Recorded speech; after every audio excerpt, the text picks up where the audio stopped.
రాష్ట్రంలోని కొన్ని corporate private స్కూళ్లు books, bags, యూనిఫామ్స్ల పేరుతో కొత్త దందా చేస్తున్నాయి. ఇప్పటికే భారీగా ఫీజులు వసూలు చేస్తున్న స్కూల్స్ నిబంధనలను అతిక్రమించి పాఠశాల ఆవరణలోనే పుస్తకాలు, బ్యాగ్ల వ్యాపారం చేస్తున్నారు. ఈ విషయం ఉన్నతాధికారులకు తెలిసినా పట్టించుకోవడం లేదనే ఆరోపణలు వినిపిస్తున్నాయి. రూల్స్ బ్రేక్ చేసే స్కూళ్లపై కఠిన చర్యలు తీసుకోవాలని విద్యార్థి సంఘాలు డిమాండ్ చేస్తున్నాయి.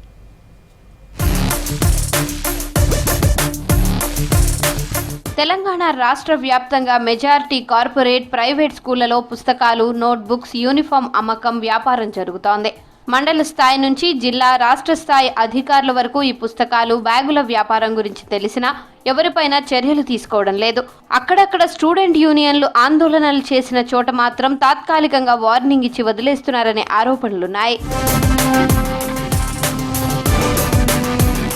రాష్ట్రంలో 11,000 ప్రైవేట్ స్కూళ్లుండగా వాటిలో సుమారు 34 లక్షల మంది చదువుతున్నారు. ఆయా బడుల్లో చదివించే పేరెంట్స్ కు ఇప్పటికే భారీగా ఫీజుల భారం ఉండగా పుస్తకాలు, యూనిఫామ్ అంటూ అదనపు భారాన్ని స్కూల్ మేనేజ్మెంట్లు మోపుతున్నాయి. విద్యా హక్కు చట్టం జీవో నెంబర్ 1 ప్రకారం స్కూళ్లలో ఎలాంటి వ్యాపార కార్యకలాపాలు చేయొద్దనే నిబంధనలున్నాయి. ప్రైవేట్ మేనేజ్మెంట్లు అవేవి పట్టించుకోవడం లేదు. కార్పొరేట్ ప్రైవేట్ స్కూళ్లు తమ విద్యార్థులకు అవసరమైన పాఠ్య పుస్తకాలు, నోట్బుక్లు, బ్యాగులు, యూనిఫామ్లను పాఠశాల ఆవరణలోనే లేదా మేనేజ్మెంట్ సూచించిన దుకాణాల్లోనే కొనుగోలు చేయాలని పేరెంట్స్ పై ఒత్తిడి చేస్తున్నాయి. బయట ఎవరైనా కొనుగోలు చేసినా అవి పనికి రావంటూ పక్కన పెట్టేస్తున్నాయి. దీంతో తల్లిదండ్రులకు ఇతర ప్రత్యామ్నాయాలు లేకుండా పోతున్నాయి. బయటి మార్కెట్లో సగం ధరకే లభించే వస్తువులను స్కూళ్లు రెట్టింపు ధరకు అమ్ముతున్నాయి. ఇది పేరెంట్స్ కు తీవ్ర ఆర్థిక భారంగా మారుతోంది.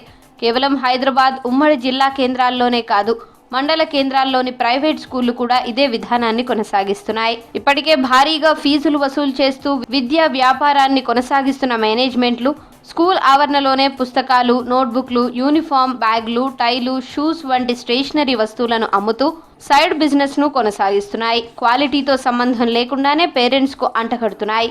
కొన్ని కార్పొరేట్ స్కూళ్లలో ముందుగానే పేరెంట్స్ డబ్బులు చెల్లించి ఆన్లైన్లో అప్లై చేస్తే 2 వారాల తరువాత పుస్తకాలు వారికి అందుతున్నాయి. ఓ పేరున్న కార్పొరేట్ స్కూల్లో వేలాది ఫీజులు ముందుగానే కట్టిన పేరెంట్స్ పుస్తకాల కోసం ఎదురు చూస్తున్నారు. నిబంధనలకు విరుద్ధంగా బడుల్లోనే సైడ్ బిజినెస్ కొనసాగిస్తున్న కార్పొరేట్ స్కూళ్లపై ఎస్ఎఫ్ఐ, ఏఐఎస్ఎఫ్, పీడీఎస్యు, ఏబీవీపీ వంటి విద్యార్థి సంఘాలు పలు చోట్ల ఆందోళనలు చేశాయి.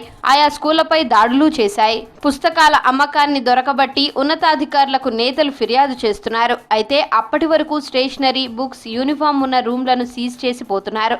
ఆ తర్వాత మేనేజ్మెంట్లు 1-2 రోజుల్లోనే మళ్లీ వాటిని ఓపెన్ చేసి వారి సైడ్ బిజినెస్ ను కంటిన్యూ చేస్తున్నాయి.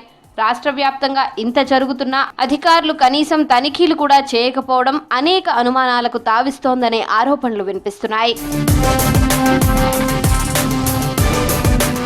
స్కూళ్లలో వ్యాపారం చేస్తున్న ప్రైవేట్, కార్పొరేట్ స్కూళ్లపై రాష్ట్ర ప్రభుత్వం కఠిన చర్యలు తీసుకోవాలని విద్యార్థి సంఘం నాయకులు డిమాండ్ చేస్తున్నారు. నిబంధనలకు విరుద్ధంగా తమ వద్దనే పుస్తకాలు, యూనిఫామ్ కొనాలంటూ మేనేజ్మెంట్లు పేరెంట్స్ పై ఒత్తిడి చేయడం సరైన పద్ధతి కాదంటున్నారు. కొన్ని చోట్ల ఉన్నతాధికారులకు ఫిర్యాదులు చేసినా పట్టించుకోవడం లేదని వాపోతున్నారు. ప్రభుత్వమే ప్రత్యేకంగా టాస్క్ ఫోర్స్ టీములతో తనిఖీలు చేసి కార్పొరేట్, ప్రైవేట్ స్కూళ్లపై చర్యలు తీసుకోవాలని విద్యార్థి సంఘాల నేతలు డిమాండ్ చేస్తున్నారు. ప్రైవేటు బడుల్లో చదువుతో పాటు స్టూడెంట్లకు అవసరమైన వాటిని వ్యాపార ధోరణిలో కొనసాగిస్తుండగా సర్కార్ బడుల్లో మాత్రం ప్రభుత్వం అన్ని ఉచితంగా అందిస్తోంది. పాఠ్య పుస్తకాలతో పాటు నోట్బుక్లు, వర్క్ బుక్లు, 2 జతల యూనిఫామ్స్ ను ఉచితంగా ఇస్తోంది. క్వాలిటీ మిడ్ డే మీల్స్ కూడా అందిస్తోంది. చదువులో వెనకబడిన పిల్లలకు ఆర్టిఫిషియల్ ఇంటెలిజెన్స్ ద్వారా వారికి మెలకువలను నేర్పిస్తున్నారు. పేరెంట్స్ ఇప్పటికైనా ప్రైవేట్ చదువులను ప్రెస్టేజీగా తీసుకోకుండా సర్కార్ బడుల్లో చేర్పించాలని విద్యావేత్తలు కోరుతున్నారు.